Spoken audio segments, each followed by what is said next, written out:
Hello everyone, welcome to physics archives. आप physics archives YouTube channel पे आ चुके हैं।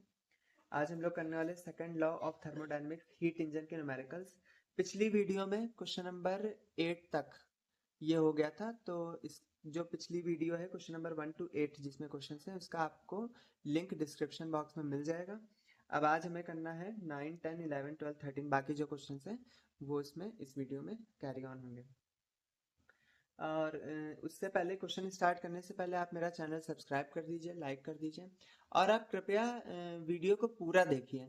वीडियो को अगर आधा आधा देखेंगे तो उससे कोई मतलब नहीं है। एग्जाम टाइम के लिए उसको बचा के ना रखिए, अभी उसको देखिए, यूटिलाइज करिए, क्योंकि एग्जाम के टाइम पे फिर बहुत सारा चीज़ें कंटेंट हो जाएगा आपको देखने के लिए, तो प्रॉब्लम हो सकती है। तो कृपया अभी इसको देखें। डेली आपको क्या करना है, 15-20 मिनट ही निकालना है और पढ़ना है अच्छी तरह से, ताकि धीरे धीरे करके आपके दिमाग में सारे कॉन्सेप्ट बैठ जाएं। चलिए क्वेश्चन नंबर 9 पे आते हैं। आप लोग डिमांड तो बहुत करते हैं कि वो वाला वीडियो बना दीजिए, वाला वीडियो बना दीजिए, लेकिन जब बना दो तो उस पर इतना रिस्पॉन्स नहीं आता है, वॉच टाइम उसका नहीं आता है। तो वॉच टाइम मतलब कृपया उसका बढ़ाएं। आप लोग पूरी पूरी वीडियो देखें।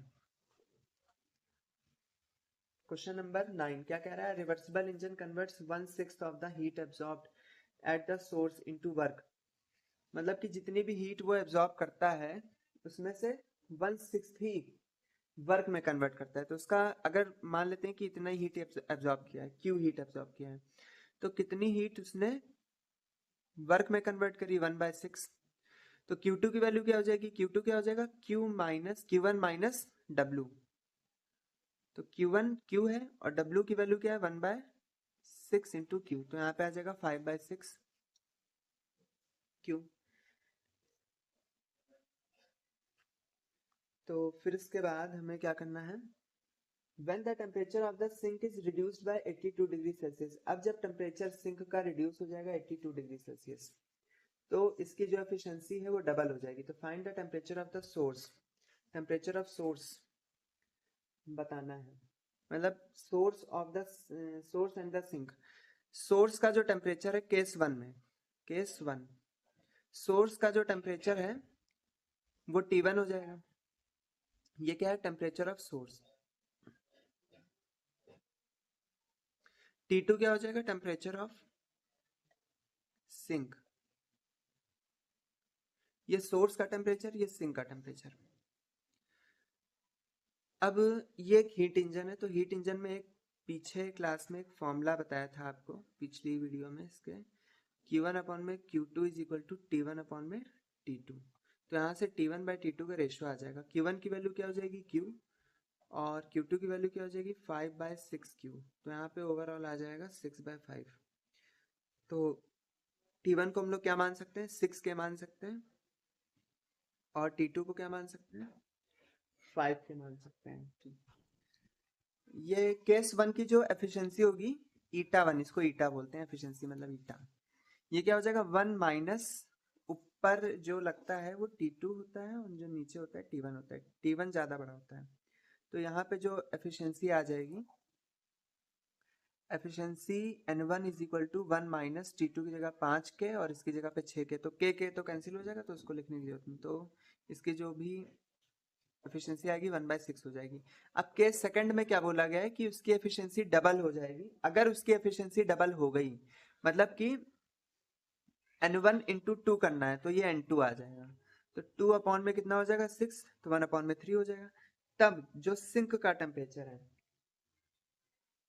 टेम्परेचर ऑफ सिंक क्या होता है, T2, वो ओरिजिनल वाले से 82 कम हो जाएगा, 82 डिग्री सेल्सियस, या 82 केल्विन भी लिख सकते हैं, क्योंकि ये तो चेंज इन टेम्परेचर है तो वही यूनिट होगी।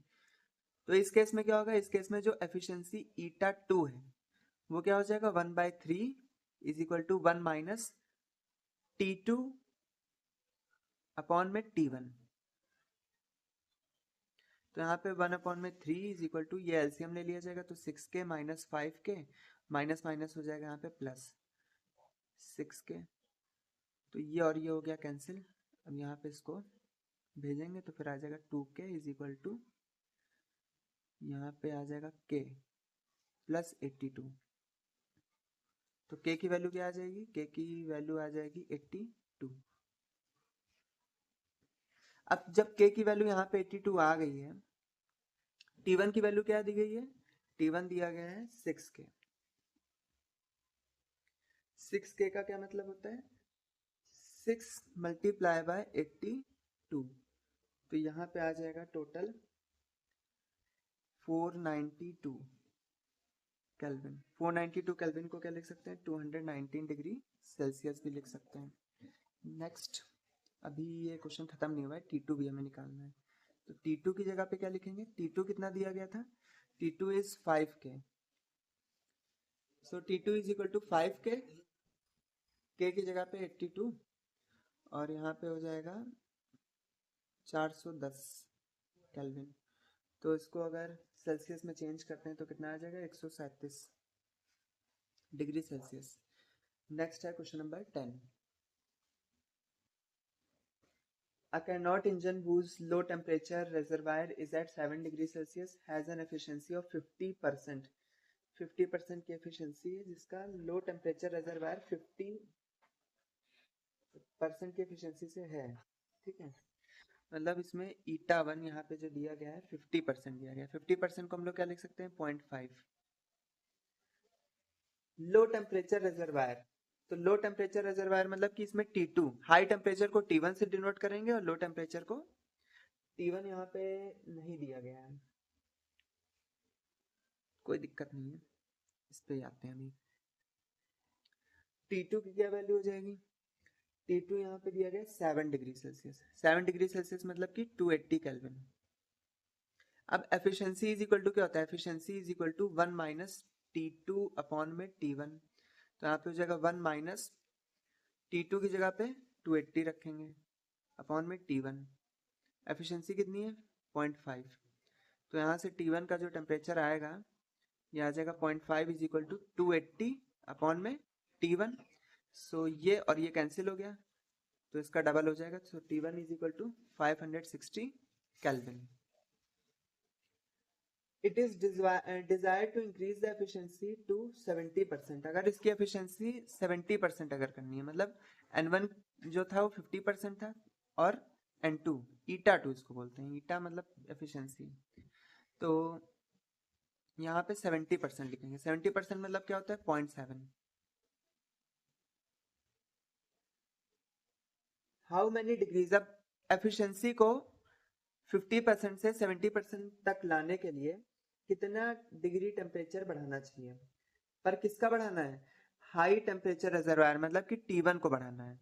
तो यहाँ पे अगर T1 की वैल्यू कितनी दे रखी है? 560 केल्विन, तो इस जगह पे जो T1 डैश की वैल्यू आएगी वो आपकी, चलिए मान लेते हैं कि 560 प्लस A आ जाती, A डिग्री सेल्सियस या A केल्विन बढ़ा दिया गया है।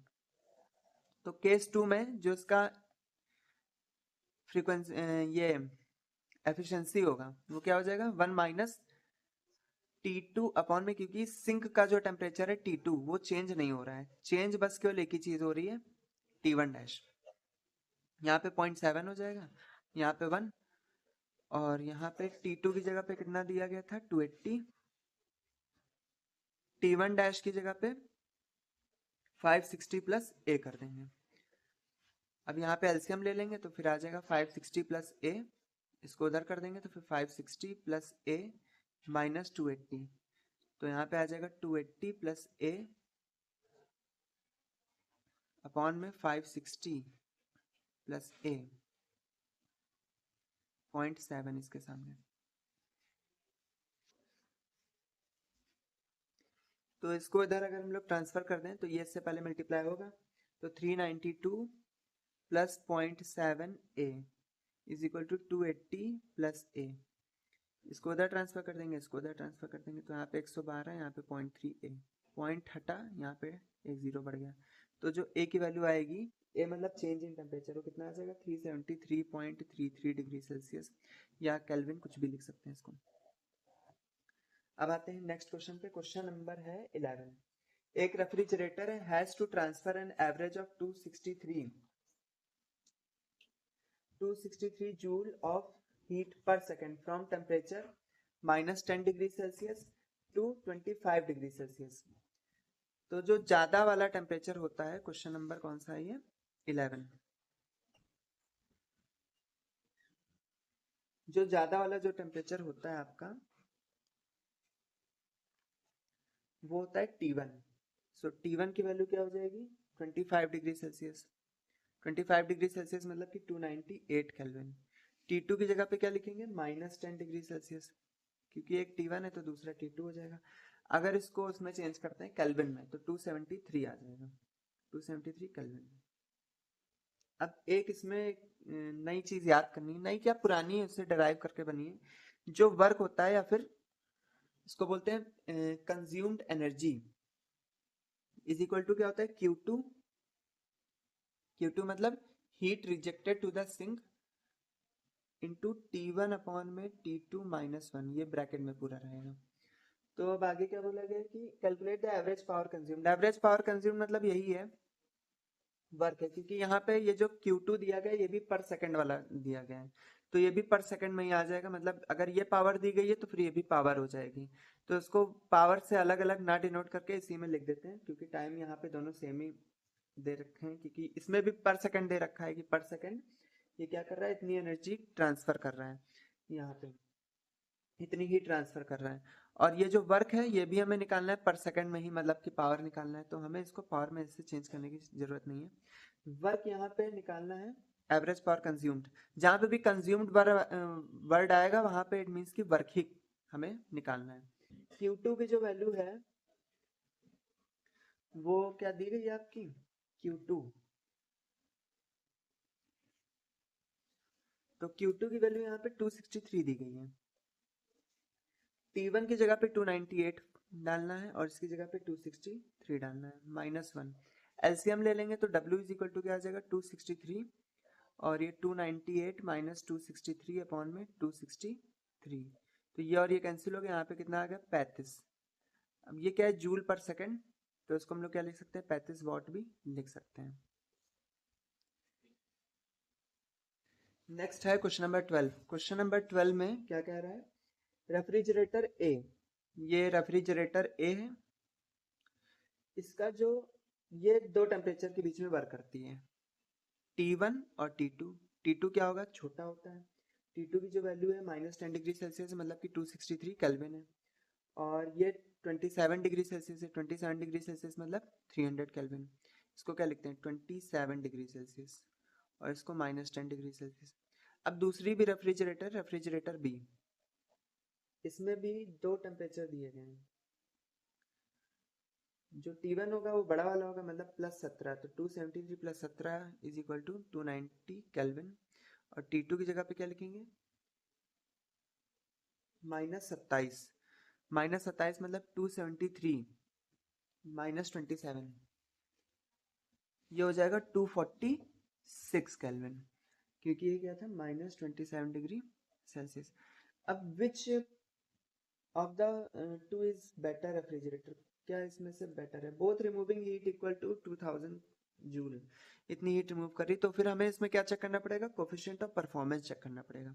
तो अगर हम लोग रेफ्रिजरेटर ए की बात करें तो इसका जो कोफिशिएंट ऑफ परफॉर्मेंस होगा वो क्या हो जाएगा T2 अपॉन में T1 माइनस T2। सो T2 की जगह पे क्या हो जाएगा 263, T1 की जगह क्या हो जाएगा 300 माइनस 263, तो यहाँ पे आ जाएगा 263